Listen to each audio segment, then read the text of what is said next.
வணக்கம், welcome to கலைஸ் kitchen. இன்னைக்கு நம்ம நான் ரெசிபி எப்படி பண்ணலாம் அப்படின்னு சொல்லி பார்ப்போங்க.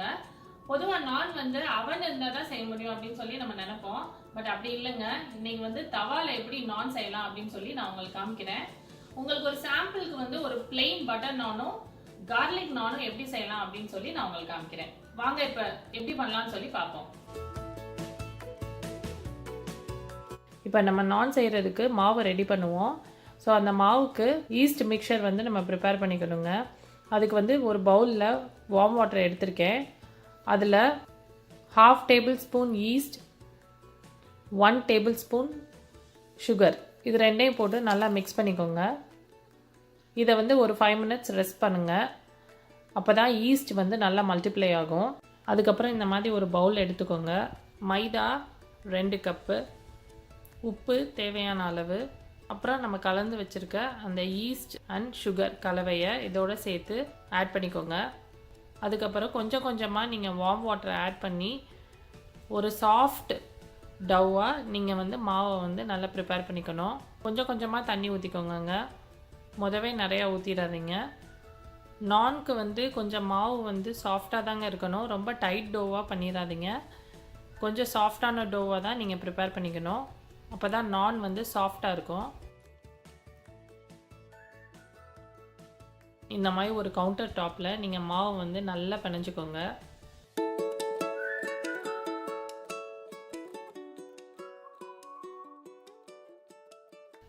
இப்போ நம்ம மாவு வந்து தயாராகிடுச்சு.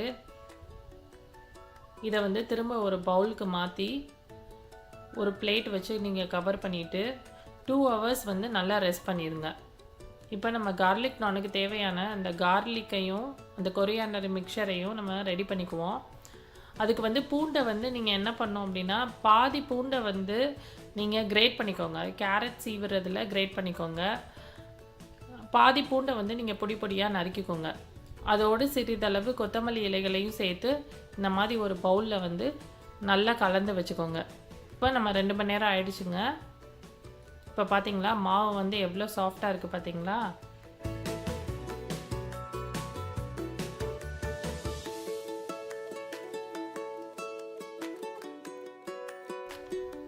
அதுக்கப்புறம் நம்ம இந்த மாவை வந்து சின்ன சின்ன உருண்டைகளாக உருட்டிக்குவோம்.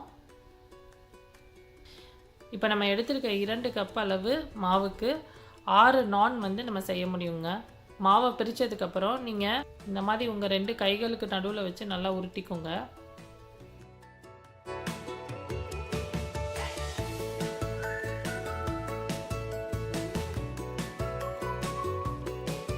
இப்போ நம்ம நான் எப்படி தேய்க்கலாம் அப்படின்னு சொல்லிட்டு பார்ப்போம். இந்த மாதிரி வந்து ஒரு சப்பாத்தி தேய்க்கிற கட்டையோ இல்லை கவுண்டர் டாப் எது வேணாலும் நீங்கள் யூஸ் பண்ணிக்கலாம். ஸோ இந்த மாதிரி வந்து நீங்கள் ஓவல் ஷேப்பில் தேய்ச்சிக்கோங்க. நம்ம எடுத்து வச்சுருக்க அந்த பூண்டு கொத்தமல்லி கலவையை வந்து இந்த மாதிரி ஸ்ப்ரெட் பண்ணிக்கோங்க. ஸ்ப்ரெட் பண்ணிக்கிட்டு திரும்ப வந்து அந்த பூரிக்கட்டையை வச்சு நல்லா அமைக்கிக்கோங்க.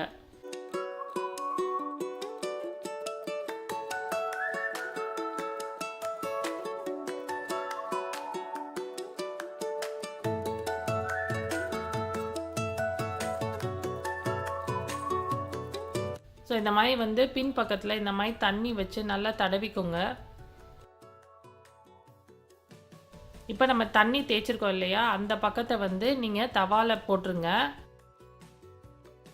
இப்போ இந்த மாதிரி வந்து குட்டி குட்டி பபிள்ஸ் ஃபார்ம் ஆனதுக்கப்புறம் தவாவை வந்து பெரட்டி நீங்கள் டைரெக்டாக அந்த ஃப்ளேமில் வந்து நீங்கள் காமிக்கணும். இப்போ பார்த்தீங்களா நல்லா பாப்கார்ன் மாதிரி நல்லா பொரிஞ்சிருக்கு பார்த்தீங்களா? இந்த மாதிரி வந்து ப்ரௌன் ஸ்பாட்ஸ் வந்து வரணுங்க.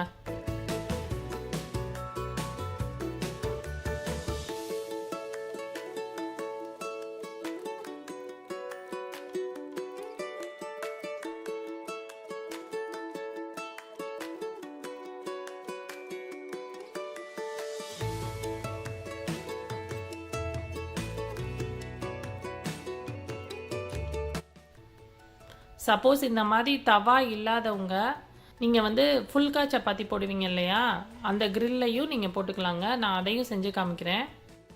இந்த மாதிரி நீங்கள் ஒரு பக்கம் வந்து நான் வெந்ததுக்கப்புறம் நீங்கள் அப்படியே வந்து அந்த நானை எடுத்து இந்த மாதிரி ஒரு கிரில்ல வந்து நீங்கள் பெரட்டி போட்டுறணும். அடுப்பை வந்து ஹை ஃப்ளேமில் வச்சுருங்க. ஸோ நீங்கள் வந்து நானை தூக்கி பார்த்தீங்க அப்படின்னா இந்த மாதிரி நல்ல வந்து ப்ரௌன் ஸ்பாட்ஸ் வந்து ஃபார்ம் ஆகிருக்குங்க. இந்த ஸ்டேஜ் வரைக்கும் நீங்கள் விடணும். அவ்வளோதாங்க.